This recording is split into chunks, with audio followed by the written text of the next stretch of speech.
Hi everyone, I'm Diana Palm, psychic medium and spiritual healer. Today we're going to talk about how you can master your mediumship by learning how to tune in to the right frequency and vibration. Now, when it comes to the spirit world is huge and encompasses many different frequencies and vibrations. So it's really important to know who you're connecting with. Mediums get messages in different ways. Sometimes mediums actually have spiritual sight and they can see an apparition or intuitively see an image inside their mind. Mediums may also audibly hear voices or intuitively hear a message. Sometimes mediums will get signs or symbols, and then they have to interpret those for their client or the sitter. So it's kind of tricky. Mediums are pulling in information from the spiritual realms and translating them for their client or sitter to understand. Sometimes it's not as clear as you would expect, and once you enter the spiritual realm and start connecting with spiritual energies, you may not know specifically who's talking to you or who's trying to convey a message. Sometimes mediums are taught to open up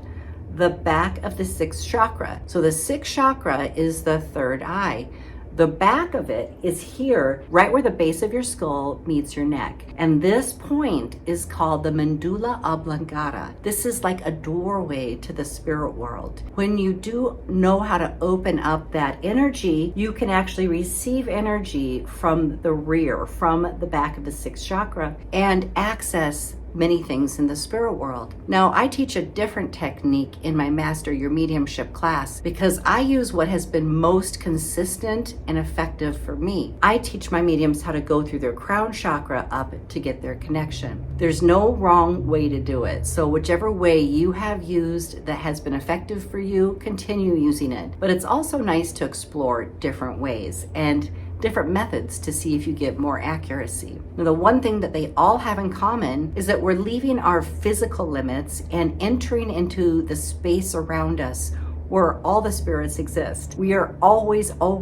surrounded by our loved ones in spirit, but we're also surrounded by a lot of other spirits. So here's what you need to know. When you begin mediumship, and you're scanning somebody for the first time to see what spirits are with them, you're mostly going to be focusing on the area around the head and shoulders. So up here, if you can just imagine a big dome going from around the shoulders to the head, stay focused on this area. And you will begin to see things like orbs flying by. You might see a little fairy. You might see an animal face, you might see a human face, you may see an angel or a loved one.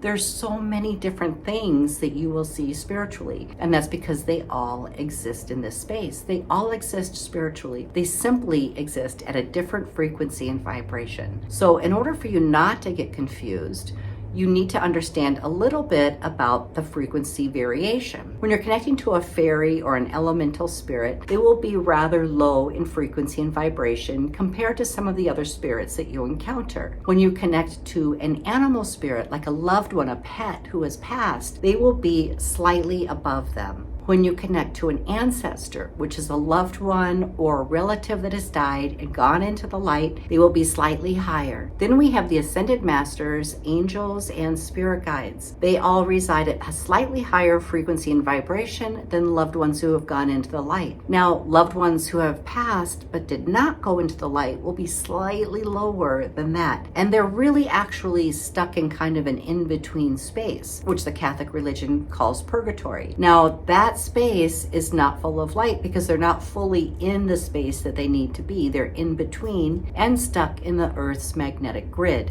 And that's why ghosts don't have their own light. They don't have their connection to source like we do in spirit or like we do when we're in a physical body. So that's why ghosts tend to be stuck in their drama.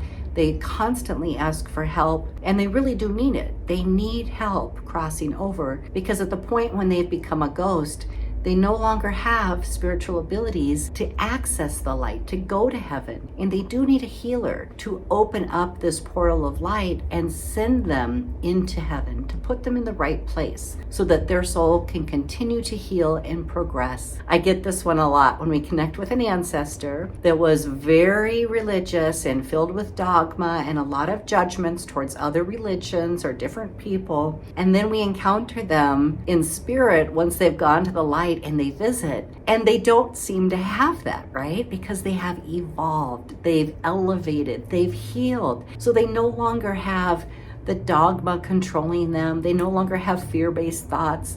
They're not in competition. They have such a beautiful, loving vibration. Healed spirits will show up with just enough of their characteristics that we knew them for so that we can identify them and know that it's really that person that we're connecting with. But ultimately, they are healed once they go into the light and they come back just to love you. They have a very different perspective. So I love to see when people step into the light and suddenly kind of drop the things that limited them when they were living. So the spirit world is all separated by slight vibrations of difference. And as a medium, what you're really learning to do is tune your spiritual radio dial to the right frequency for who you want to connect with. Now, once you're able to master that, it will be much easier for you to hone in on the frequency and vibration. Wow, did you just see that big orb?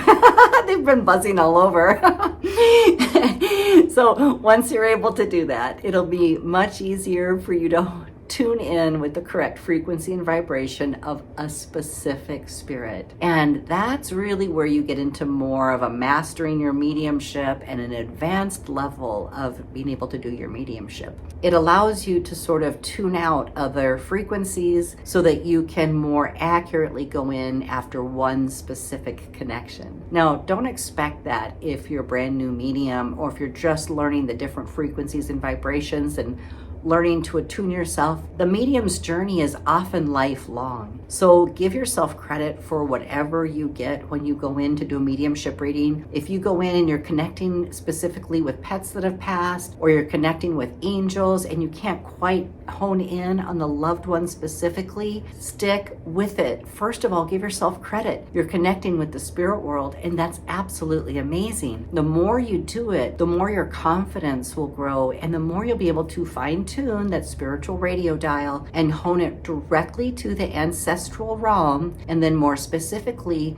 to the specific loved one. Like I said, it takes practice. So the more you do it, the more you'll actually be able to understand how you're doing it, and you'll be able to repeat the process over and over. I always tell mediums to keep up on their gifts by continuing to do mediumship readings as often as possible, to sit in a mediumship circle, to provide messages, or to do swaps with other mediums, whatever you can do to stay in the energy and vibration of the spirit world. For those of you who are interested in learning more about mediumship, check out my Master Your Mediumship course. It's online in my Spiritual Academy, where I actually take you through the 8 lessons that I found were the most profound lessons that brought the greatest results for me. And I studied all over the world before setting up this course so that I could teach you the ethics behind mediumship and really shave a lot of years off your development by giving you the techniques that work. So be sure you check that out. And if you're a medium who longs to see spirits so that you can better discern between a ghost and a loved one or an angel or a guide, you want to learn how to see spiritually with these eyes, be sure you check out my Mediumship Scrying course. That's also in my Spiritual Academy. You'll also learn so many things about how your loved ones in spirit come to you, which side of you they stand on, how you will recognize them, how you will identify their energy, and how you can most attune to the specific messages. You'll be able to open up your clairvoyance, your clairaudience, all of your clairs, so that you can reach your fullest potential as a medium. What if you weren't born with mediumship gifts? What if you didn't come from a long line of mediums? It's totally okay. Everybody can learn how to connect. Now, I often tell people that the medium's journey has a lot to do with their own healing. Yes, you can learn techniques, but the more you heal yourself, clearing up resentments, clearing up grudges, clearing up the stuff that really has hurt you and weighed you down, every time you do that, your own personal vibration raises, and that brings you into closer alignment with the spirit world as a natural state. So do that personal healing and take the courses to learn the techniques, and you'll find that even you can master your mediumship. Thank you so much for being here, you guys. I love you, and I'll see you next time. Bye-bye.